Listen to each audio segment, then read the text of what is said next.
is Nnenna Elendu Ukeje. I represented Bende Federal Constituency for 12 years. I was a member of the House of Representatives. I chaired the Committee on Foreign Relations for 10 years, and I think I'm the longest serving chair of the Committee on Foreign Relations. I started out as a very rebellious child. My parents wanted me to read law. My mother was a lawyer at the time, so I refused. I followed my passion. I read English in the mass communication. I went to the counterterrorism school in Garmisch, Patenkeshin, the George Marshall Center for Securities, where I did a course in counterterrorism, and amongst other courses that I've had to do, legislative courses. So basically, I'd call myself a communicator. So that's my educational background.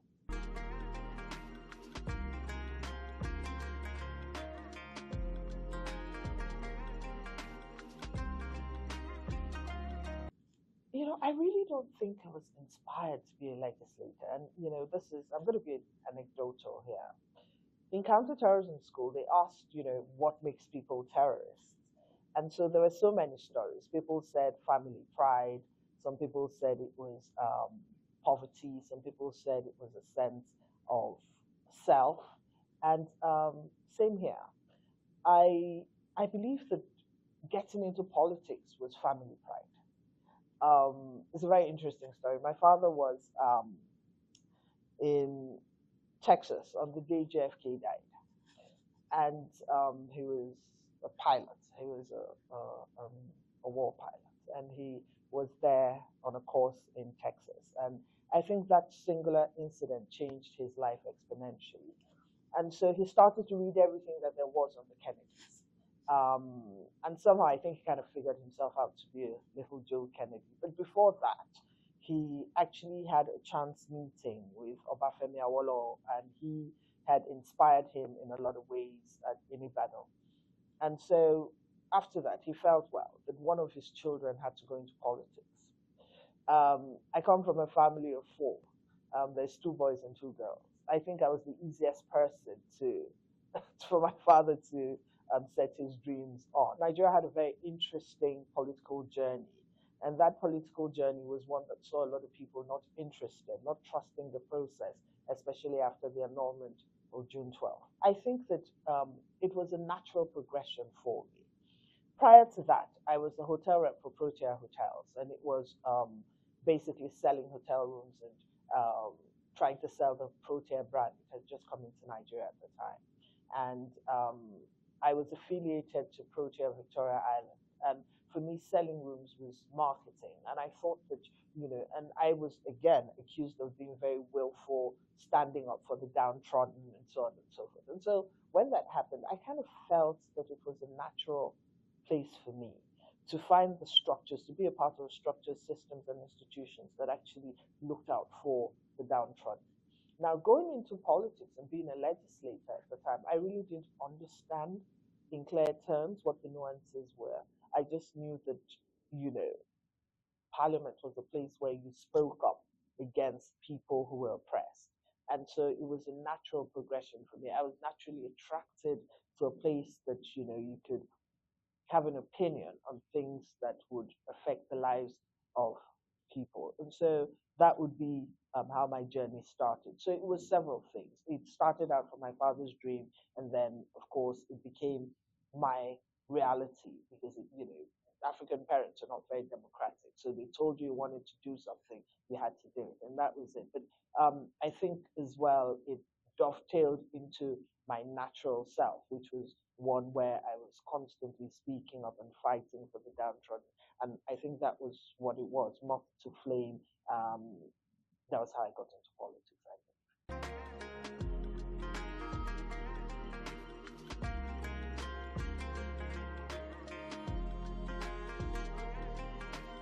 I was the first female who had ever represented my constituency. There were very few. And so me coming into that space was anathema. I mean, it just didn't happen. All my life I'd lived in the West, in a very integrated Nigeria, I must say, at the time. And so they felt I was a meddlesome interloper. A lot of people didn't take me seriously. I mean, I was a little gnat on your shoulder or your finger. And, they just thought they could swat me. But I don't think that they quite were ready for the amount of fire that was in my belly. When you go past the why I want to be a politician, I want to run for election, the next thing is how much support do you have? And I had a lot of support. I mean, my family was amazing. They rallied round. They saw that I was in it for the long haul. And luckily for me, because again, like I said, I was walking my father's dream. He was there to make sure that I succeeded. And so, in terms of support, being my greatest cheerleader, throwing more books at me because I think that he believes, successful women, telling me that I was on the right path as well was very good for me. But there was a lot of violence. It was expensive. Um, I was rejected by the gatekeepers. It wasn't easy at all. I mean, I hate to tell this story as if I was a bit of a hero. I wasn't, but it was a very difficult journey, and it was a journey that the antagonism never stopped, even in all the subsequent elections. By my third election, my house got burnt down. So the violence escalated with every election, and I think that the more you the more you showed oomph, the more they were determined to stop you. And it was almost institutionalized. I mean, the last elections, we witnessed a very divided Nigeria. My son's from the north, and that was the worst I'd ever experienced because the mantra was she's going to take our money from the east to bring up her northern son. And so it was, and for me at that point, I just thought, this this just has to be the end. Unfortunately, rather than it get better over the years, it has gotten worse. So, as I said, the dream was an easy dream. It was a beautiful dream, but the execution of that dream was a much more difficult reality. I walked the journey, but something, there were certain times you actually got tired.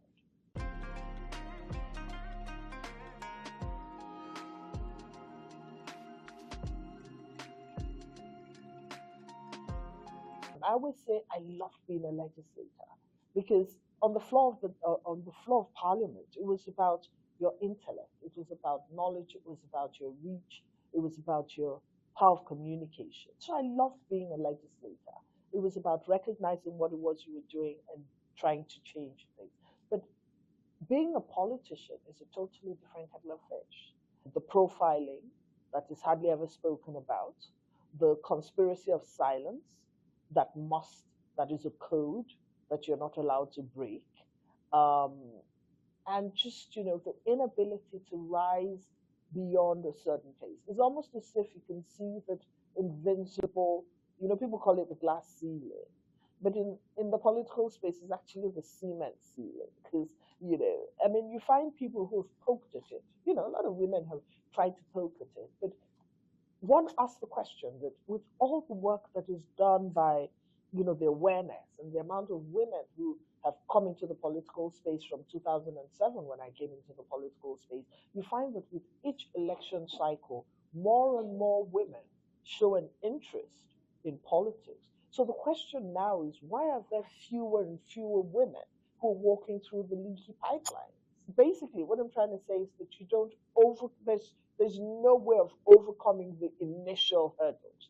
Au contraire, it has gotten worse. En plus, you find that the men are more determined to hold on to those spaces. Now, have we done anything in any way to make it easier for men to formulate the stereotypes that women don't make a difference? Unfortunately, yes. Mothers and the women, our forebears, who made the difference for us, realized that every time a woman did it wrong, they didn't say Rose has done it wrong. They say women do it wrong. Every time a woman was caught in a corruption scandal, it wasn't that, oh, Nnenna is corrupt.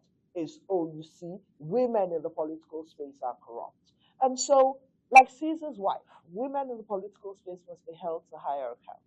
Unfortunately, we have dropped the ball on that one. And so we have played into the narrative of the people who want to say that we don't bring anything to the table. So I think that, it's a two-way street. I think that while women, more women have shown an interest, definitely. But like I said, the leaky pipelines are absolutely unfriendly, downright hostile to women's dreams, aspirations, and their drive. So, um, in answer to your question, it never gets better.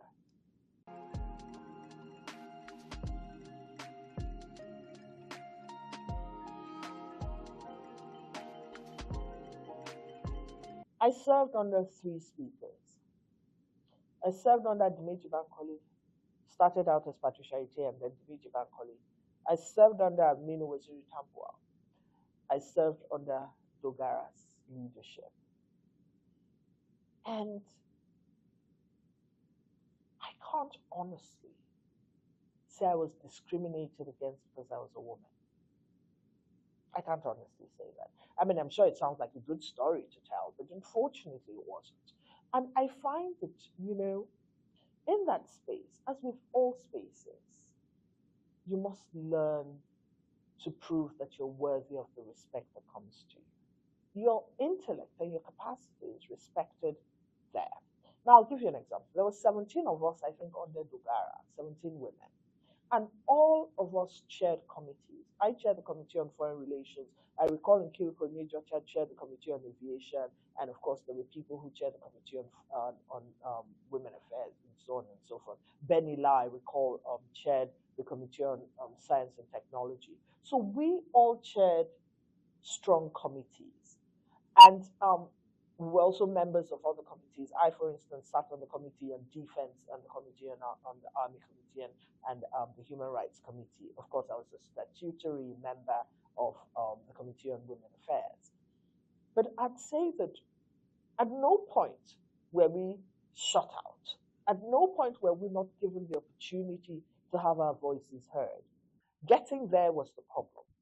But once there, if you proved your mettle amongst your male counterparts, you were given the respect that you deserve. So I didn't experience that in my line of work, but I'd say to you that I experienced that getting there and in the constituency where, of course, it was almost society sponsored misogyny. So, I wouldn't say that there were any such things. Now, unfortunately, I mean, the only part I'd say was when we're trying to push for the gender um, affirmative action bill.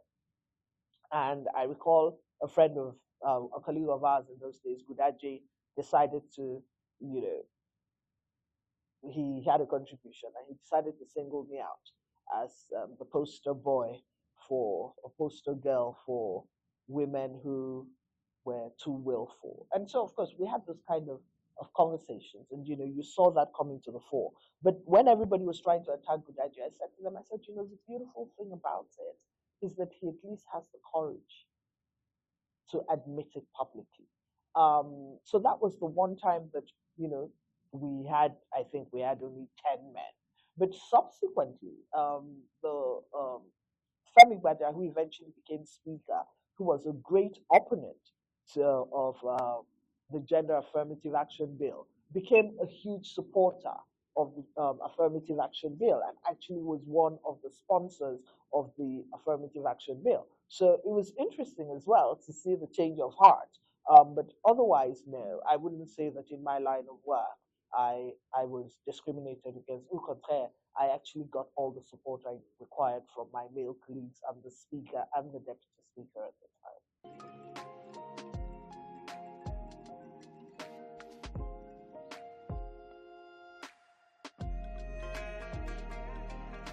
I said it, you don't navigate it. You just wake up and you go. You wake up and you go. And you go knowing that every day new dirt is going to be thrown at you. But guess what? You steel your spine. A lot of women in the public space don't have the role models that I had. My mother was the first female judge of the Federal High Court. She was the first female chief judge of the Federal High Court, and the only one since then. And it was a position she had for 10 years. And she constantly, and I watched her. And my mother would always say to me that the beauty of a woman is in her seeming weakness, emphasis on the seeming. And, she would always say, your femininity, not your sexuality. And I think what that meant was if you need to cry, cry. If you need to be wily, be wily. I mean, women were wily, we're cunning, we're sly, we cry. If that's what it takes to get you past, get past. I come from a single parent family. And so I'm not very sure that on television I'm allowed to use the words that were used to describe me. Um, and I got that, it became normal, and so every time you walked in, you did what men were doing. You couldn't go stay late at meetings because there was always some anecdote or some assumption or some innuendo as to why you were in the meeting. You had a perfectly legitimate reason to be in the meeting past 8 o'clock, but no, she has to be in the meeting. And so you hear that all the time. I try to find gender champions, and the names that still are thrown up at me are still Margaret Ipo, Funlaya Ransom Kuti, and Sawaba. Those are the three names, and we throw them around and we throw them around. But they haven't been around for at least 50 years. And so my question is, are there no more gender heroes? Have we stopped recognizing the contributions of women in that space? What have we done to project and protect the women in that space? Is it just, actions about excellence and that doesn't have a coalition? And so those are the kind of questions that I want to ask, because we can talk about the gender violence, we know it's there. We can talk about the misogyny in the public space, we know it's there. We can talk about the fact that the space is closed for women in the public space, we know it's there. We can talk about the fact that even in the party hierarchy, the only position that a woman will hold is woman leader. And if they want her to be, and if they don't trust themselves, the men, then they let you have the position of treasurer. But that's the most. In the party hierarchy, it is still the old boys club. I tell my story as it is because I think that one of the greatest problems that we have is that we romanticize that story. And so people get there and they realize it's a totally different kettle of fish. I think that we must come to the point where there's a general consensus on the fact that there's no cookie cutter. Everybody's story is different. But the general consensus is that the space is closed to women. Is that from the political parties, for as long as it continues to be the old boys club, and then they tell us, oh, they're giving you forms for free. That's tokenism. For as long as we stop taking the tokens and celebrating the tokens, for as long as women demand that they need a space at the table, and this brings me, I know I'm all over the place, but this brings me to why I went to counterterrorism school when I left the National Assembly. I'd sat on the board, on the chair, as chair foreign relations and the committee on defense for 8 years. And I knew that in the way that Nigeria was going, that we were going to get to the point where we needed a truth and reconciliation committee, where people were going to have to sit down at the table and speak about conflict resolution. And I felt that I wanted to be prepared. I wanted to have the knowledge. I wanted to understand what the issues were from a counterterrorism point of view. I wanted to be able to lap it or loop it with a foreign policy direction, and to be able ultimately to say, I have a right to be sat at the table when we're talking about conflict resolution. Now, the United Nations, as well as other people, have said to us, and it's been proven over time, that where there's conflict, where women are present at the table, where there's conflict resolution, that the issues are more broad-based, the peace that they find is more enduring, and it is more inclusive. But I want you to be prepared for a time such as that. And we can see that where we sit today, even in Nigeria, the political space, with the protests, we can see it escalating. And we can see that we must get to the place where there is a conversation. And I want you to be prepared to be able to say, I understand the issues. I didn't want to be the affirmative action token female at the table, so that it's not a manel, so that it's not a panel that is devoid of a female face. I wanted to be prepared, and that's why I did what I did. And I continue to say that for us to get to where we want to go to, there has to be a totally different rethink. There has to be a totally different approach. We know what the vision is. We know what the mission is. We have the will. Do we have the drive?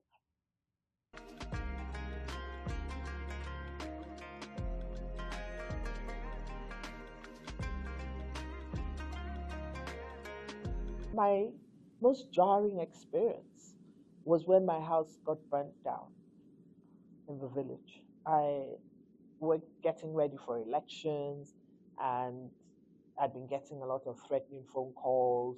Um, it started out with, all kinds of things. Oh, who do you think you are? Oh, we're going to make sure you never come home. Threatening phone calls. And this day they went to the house in the village and they torched it. It was, for me, it was very jarring. But I knew that, and I was scared. I was terrified. I had a young son. The threats were very clear, um, and they made good their threats. But I was also torn between dovetailing and running, and saying, you know something, I don't need this. I'm saying, yeah, let's do it. I took I took the latter decision, and I went through with the elections, and it was fraught with violence. I mean, there was gunshots every other day. There was threats. There was all sorts. But eventually, I didn't win the elections, but I know that, and I didn't win because of, again, the loopholes in the electoral system. I'm not going to go into that, but I believe that we got into a fight, and I left there with a bloody nose because um, the first thing I did, and it was very capital intensive, was rebuild the house.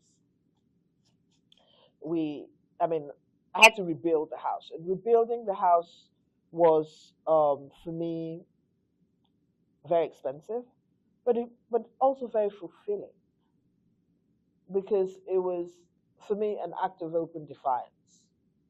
So it was defiance in the face of the violence. And so I rebuilt the house, and I carried out my campaigns from the house. And initially, I left the house so that, and I had a meeting with the women, and I showed them the sacrifice that it was. And I said to them, I said, this house should be a symbol that we don't stop, that we carry on in spite of personal consequences. And then I rebuilt it as in response to them, that you can't stop me. It was something that people spoke about a couple months, and then it went away, because there's the conspiracy in silence. Because, like with the Titanic, we just rearranged the deck chairs and asked the band to play more loudly, because we want to carry on in spite of it all. But the numbers show that it is getting worse. the numbers in the National Assembly, the numbers in the executive, the numbers um, in the state legislature shows that it's getting worse. And I think that because it's getting worse, we're approaching desperate times. The SDG speaks about gender um, inclusion. The World Bank speaks about gender inclusion. The IMF speaks about gender inclusion, and our numbers are getting worse.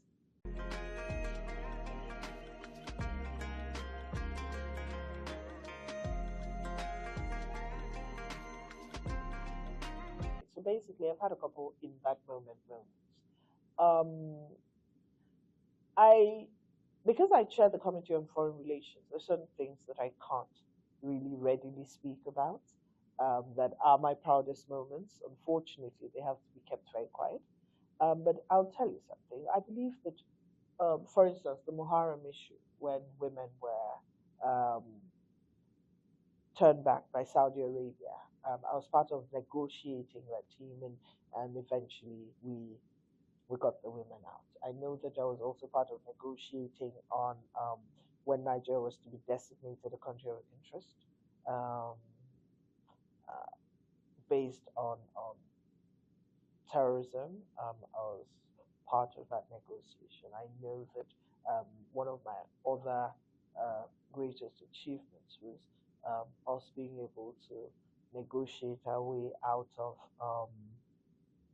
the bans, Nigerian bans in several countries, and so on and so forth. Like I said, it's in my life. My first title was the first daughter of Bende, Ada Bende, and it was by women because I became emblematic of a hitherto silent voice. And every time that something went wrong, I mean, I walked down the streets, even in Abuja and everywhere, and just young ladies, a lot of young ladies come up to me and say, you're a role model. When we grow up, want to be like you. Thank you for what you do, and men as well. And I think that at a point I started to feel like a rock star because it was just the fact that I was able to inspire other people. I mean, a lot of people have called me stubborn. What's that other word? There's another word that they always use: vocal. Stubborn, vocal, inspirational, and I think that because of what it does, and when I see young women and they say, "Oh, I mean, I get quite a few speaking engagements, and most of my speaking engagements are by young women." I mean, I've been commencement speaker at so many universities. Um, I did the one for the American International School in Accra in the last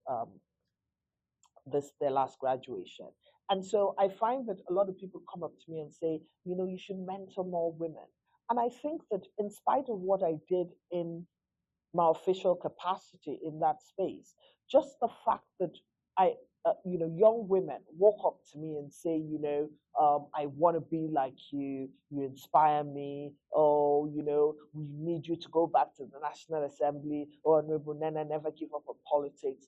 I think that whatever it was that I set out to do, I have achieved. And I think that if I inspire young women, if I can be, because you look around, we find that we don't have that many role models anymore. We don't have that many people to look up to. Again, takes me back to the Gambo Sawaba story. That if we're grappling, groping in the dark, and looking for people to look up to. And you are that one person that young women walk up to and say, we admire your simplicity, we admire your grit, we admire the fact that you're very strong. I think that, like Richard Nixon, it's in those are my in that moments where I knew that being willful was not such a bad thing, and being opinionated is not such a bad thing. And I recall one of the things that happened was when the executive was trying to choose our speaker for us, and that was under Tamboa, when the executive had a candidate and we supported Tambuwal. I seconded Tambuwal's nomination, and it really wasn't what you did. You didn't go head to head against the executive, against the president. You didn't do that. It wasn't what you did in a third world country. But I seconded Tambuwal's nomination, and the reason I did it was because I believe that it's a democracy, that and democracy is about strong institutions. And we must build the structures, systems, and institutions without interference from all the other arms. And so, for me, standing up to um, Second Tambuwal's nomination was in defiance to that and to uphold the independence of the legislature. Luckily for us, we won the elections and Tambuwal was elected speaker. Um, for me, that was my one shining moment. And I believe that when the story of the legislature is told and the pushback of the legislature against um, being subsumed by the executive arm of government, that is one story that must stand out in the Nigerian legislative history. We repeated that feat with Dogara. In this instance, I didn't second Dogara's nomination, but I was instrumental to ensuring again that we chose the leadership that we wanted. And for me, that was another thing. So I think that as far as being strengthening the legislature, that for us was that for me was one feat that I go to bed with a smile on my face.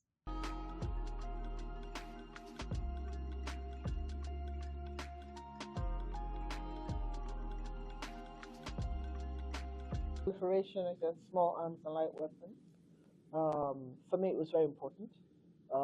I felt that, and it is true, that the AK-47, amongst other arms, are the weapons of choice for the people who destroy Africa and Nigeria, of course. At the time when we were in the legislature, there were so many wars. There was the arms coming in from um, Sierra Leone and from Liberia. We had the ones coming in from Afghanistan and Libya, and we saw an upsurge of crime. And so for me, the proliferation of small arms and light weapons was the commission bill, was my bill. Again, the Military Trust Fund, I felt that it was imperative that no country fights wars intra-budgetary. And I felt it was necessary for us to have a special fund to deal with equipping the military um, in the discharge of their duty as far as the war against terrorists and terrorism was concerned. So that was another one. The Veterans Bill was another one. And people ask me, what was it? And again, it goes back to my father. He was in the military. So I have a soft spot for the military. So the Veterans Bill was another one that I was very passionate about. Of course, the Gender Affirmative Action Bill was I was a co-sponsor of that bill. The um, Anti-Money Laundering and Terrorism Bill was one of the bills that I also worked very hard on. Foreign Assistance in Criminal Matters Bill was one that I was very interested in, and it was one that I championed as well. The Anti-Money Laundering Act, which said that I was part of that as well. Of course, discrimination against women in the public space was one that I was also a co-sponsor of.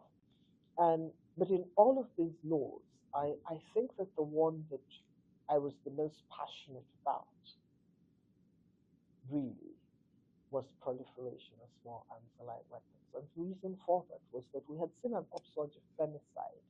A lot of women were getting killed, women were getting raped, and I also believe that the arms that were coming in, and just watching what it had done to our children and the women up north who were victims as well as for soldiers. For me, it was very important because I find that everything, no matter what it is, be it COVID, be it terrorism, whatever, it just exacerbates female suffering. And so for me, it was something that I was very passionate about, and I needed us to, as a country, to stand up and stop the tide and the flow of illicit arms into our country. I I worked on so many motions. I mean, several motions on Nigerians in the diaspora, Nigerians, our missions abroad, and in trying to drive the Nigerian foreign policy in such a way that made us realize our responsibility to not only the citizens in the country, but also the relationships that we had across the globe.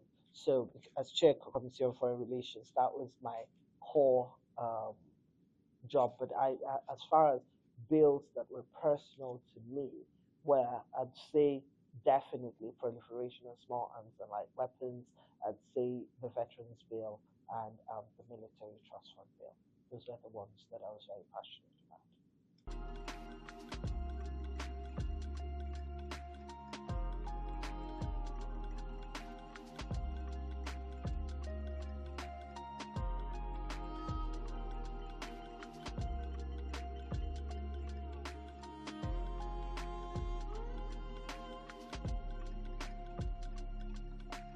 For all the conversations that have been had, for all the seminars that have been held, for all the support that may have come, the levers have not moved exponentially. And so the question is, what are we doing wrong? We're having these conversations. We keep having these conversations. But then again, I think that we must properly diagnose the problem so that we can proffer the solutions. And I'll tell you what I think. I think that there are only two times where you see a frenzied movement of women in the public space. And that is one, International Women's Day, the build up to International Women's Day, when we have all the conferences and all the stories. And two, when the run up to elections. In between, there's a lull. In between, I do not see the same frenzied determination to untell the story. And again, initially when I got into the House of Representatives, I used to chair the Committee on International Donor and Civil Societies. And one of the problems that I found was that the agenda that is driven, that is written for us to follow, is different from our reality. I think that as we work with our development partners, that there should be more of listening to us in the way that we want to do our work. I know that there are templates. I know that there are certain things that they believe are international best practices. But I've always said that we can't have international best practices if they are not adaptable. So more than international best practices, we need adaptable international best practices.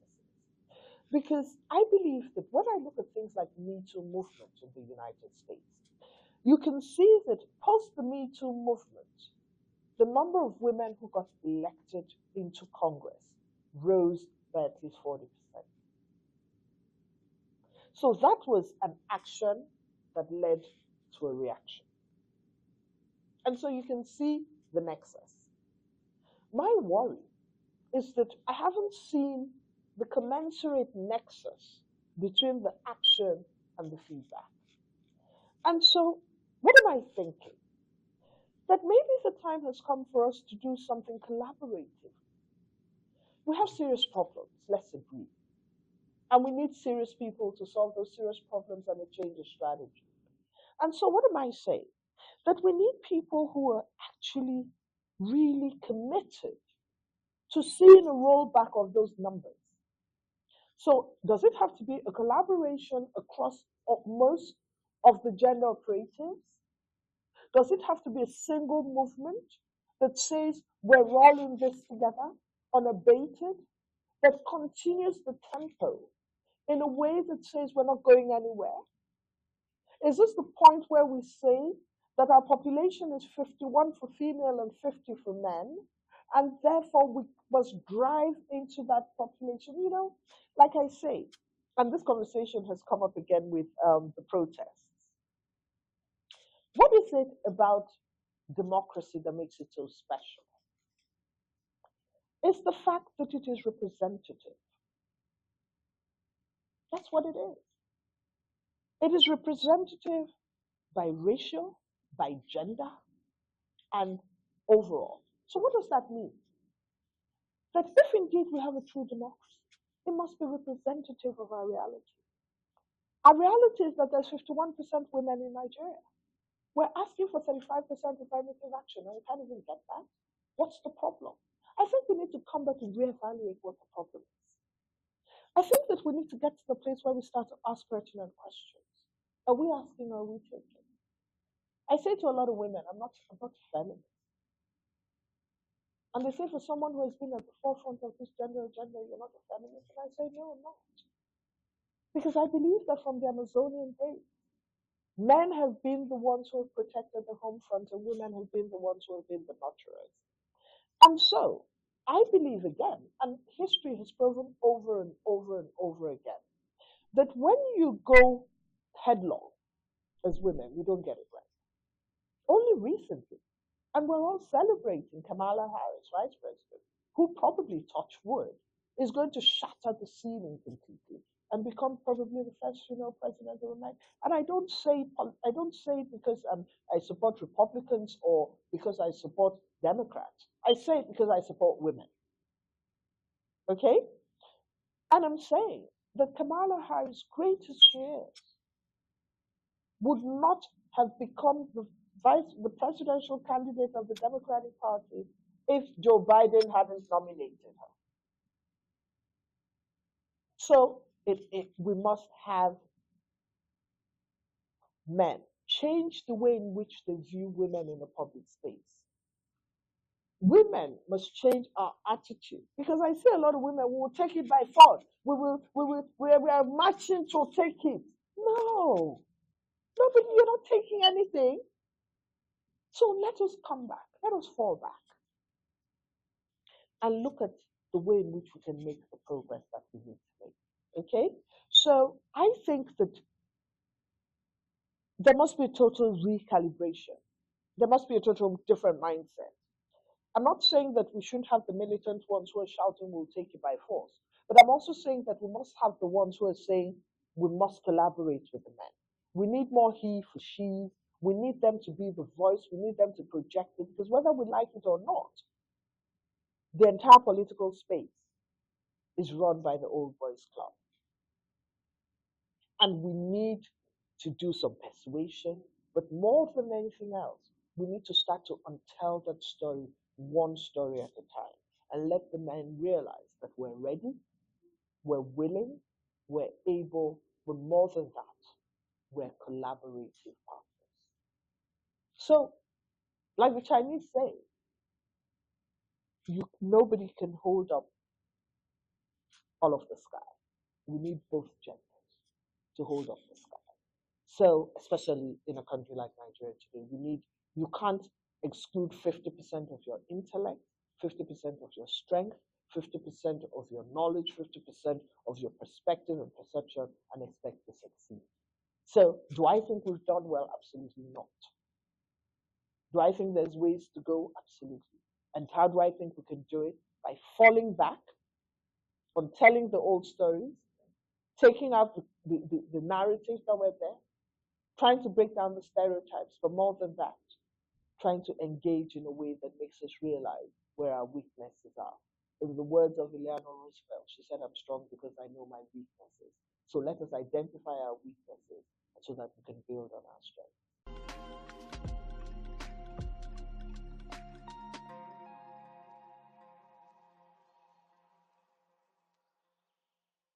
I consider myself unbelievably lucky because I think that part of the problem is that a lot of people don't have role models.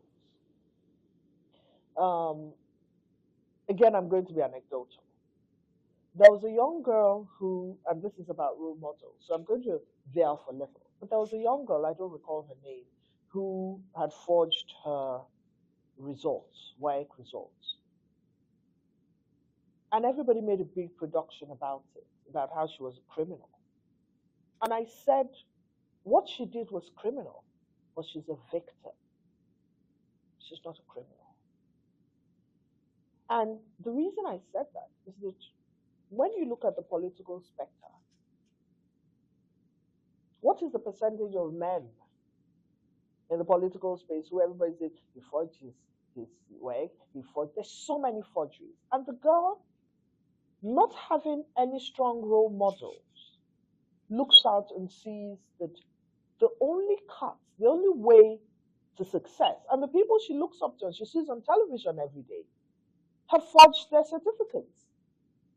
And so when she forges a certificate, it has been normalized.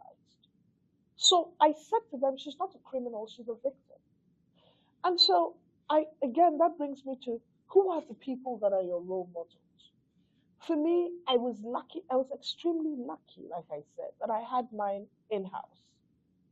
But aside from that, I've seen women like Hillary Clinton. I love Hillary Clinton. I think I loved her strength, probably because she was also in the foreign space as I was.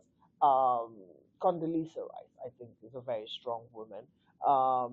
Madeleine Albright, I love, absolutely, totally love.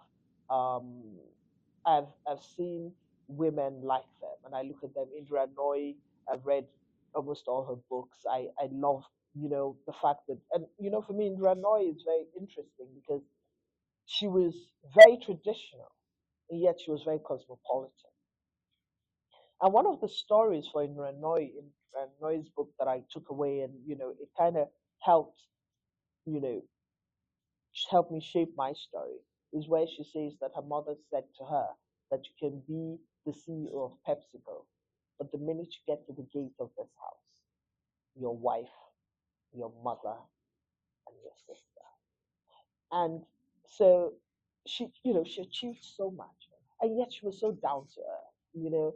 I loved Indra Nooyi's simplicity, because she never forgot that deep down she was an Indian girl from a not a modest home, but like a regular home that had strong family values, and yet she projected herself, and she brought um, that projection into the work that she did. And so, for everything that she did, you could see an overlap between who she was at home and herself as a CEO. And it was that humanization of the position that she held that made her so successful. So I've read women like that, and I've watched women like that. But again, um, and these are the ones who have achieved politically and at that level. But I tell you something, every Nigerian woman who wakes up in the morning, from the woman who cooks rice or fries kose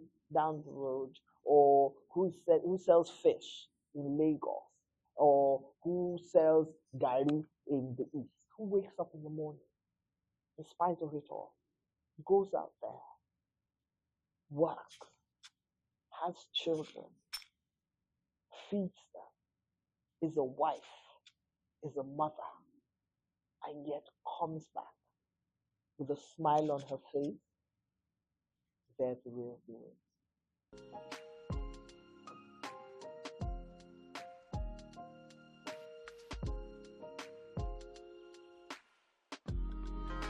The first thing you do is ask yourself, why do I want to do it?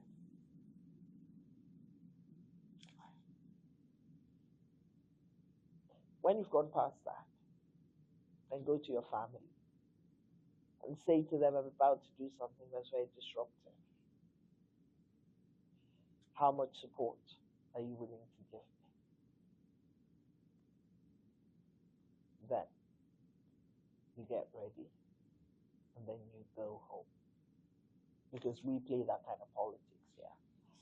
You go to your constituency and try to engage with the women. But you know what I find as well is that women have gotten so disempowered that when you talk to them, they listen and they believe you and they want it, but they don't have the courage to go in. And so when people say, look at the women, you just gather the women. I know that every time you talk to women in a room about the possibilities, they're very excited and they're revved up. But on the day of elections, the person who feeds them tells them what to do. And so while we must talk to the women, we must also reach out to the men. But bear in mind, as I said earlier, that there's no cookie cutter, that everybody's story is going to be different. But what you must do is remember that you have a destination and that whatever the political terrain throws at you, always realize that it's not going to be easy, but if you're determined. And there's a young girl who I admire, and I've watched her grit and I've watched her walk that journey. And I've watched her, in spite of everything that gets thrown at her, she somehow manages to confront it. She doesn't sidestep it. If I were to advise her, I'd say sidestep a few, but she's come through, and her name is Miss Natasha Akuti. I think she's done very well. I think that she has climbed, she's gone over the hurdles. I think she's done very well, and I am very proud of the achievements that she's made so far. Um, I look at her in this space, and aside from the older ladies who were my forebears, political forebears, and so on and so forth, as far as this generation is concerned, if I were to say the one woman who I admire, what she's been able to achieve and what she confronts on a daily basis and how she navigates what it is that she confronts, I'd say Natasha Akpoji. I think she's done very well.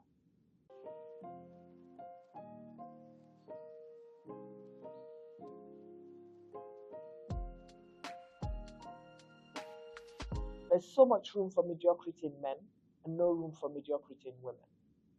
Because women have to be thought of as twice as hard, have to work twice as hard to be thought of as half as good. I think it was Margaret Thatcher that said that. We must know our stuff. The parameters for judging a woman in the public space are totally different from the parameters for judging men in the public space. So that means that if you want to do it, you must know your stuff. You must be confident and you must be honest. Unfortunately, like Caesar's wife, you have to be beyond reproach because all eyes are going to be on you. And I think that women in the public space must realize that they don't only bear the torch for themselves, but they bear the torch for all women and a generation of women. Which means that no matter the lure, you must come out as smart, determined, honest, focused, and driven. You're not allowed to be frivolous because for women, everything is judged. You smile too much, oh, she's so whimsical. You frown too much, oh, she just ruins your day. You say this is what you want to do. They say, oh, she's too ambitious, as if ambition is a bad thing. You don't, oh, she's not driven enough. She doesn't know. So your every action is going to be interpreted. So at every point in time, you must realize that your lipstick is also your armor. That every day you wear that lipstick, you just put on your armor and you're on display. And it must be held because you will be held to higher standards.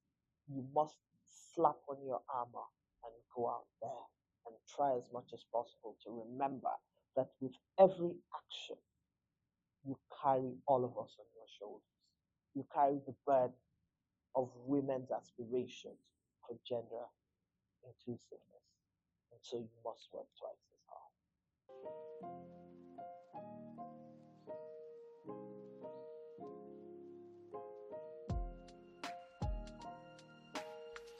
I think that the future of participation will depend on what the women do.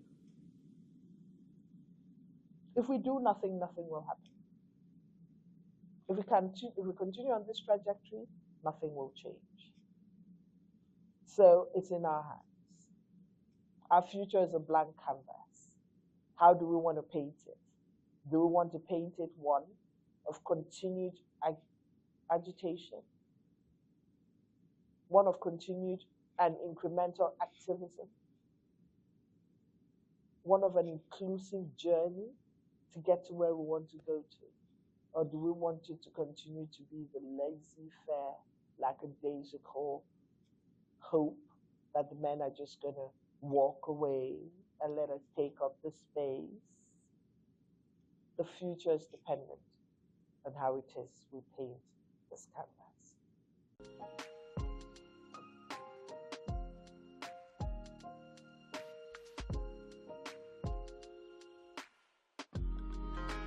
I think that there has to be more of a commitment that we see. I think we can't do it on our own. We need collaborative efforts. We need ourselves to be able to come together as a people and speak on things that affect women, be it health, be it education, be it climate, the effects of climate change, be it migration, be it what? Women's rights to their bodies, whatever. I think that we need to come together. It must be an all-encompassing conversation about female emancipation and empowerment. It must be us redefining what true democracy means.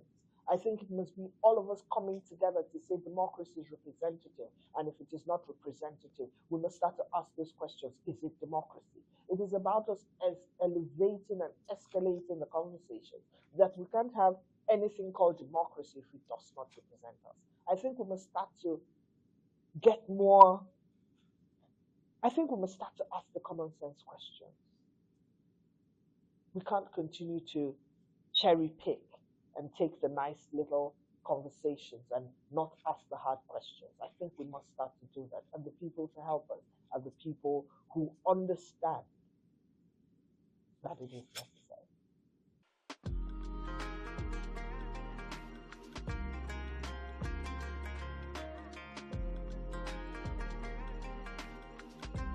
There's a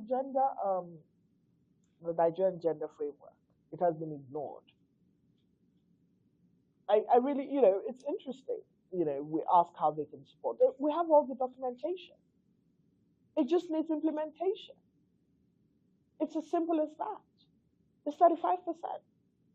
There's 35% women who are equipped and educated who can do the work. Just implement it. Civil society, we need a full movement. We need 1 week of agitation. We need 1 week of collaborative, complementary, everybody falling in, like the Me Too movement. And I say it because we've seen it done. So it's doable. I have a poster in my room that says everything is figure-outable. It's figure-outable. Let's figure it out. Let's have 1 week of full agitation. Let's talk about it. Let's not have little meetings in little rooms. They're excellent, but they have a zero bearing on the whole, as we've seen. Let us have 1 week of female agitation, of women saying, something, this is who we are.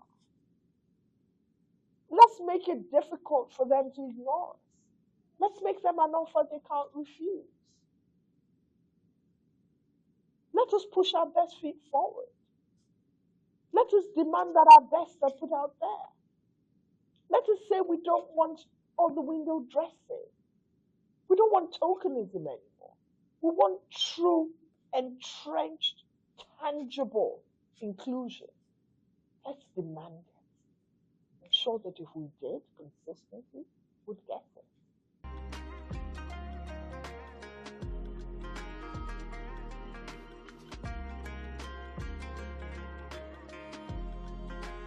I think my favorite quote ever, and I have so many that inspire me, but it's by Eleanor Roosevelt. I'm strong because I know my weaknesses. And once you're able to identify your weaknesses, then you're able to project your strengths. And that's it.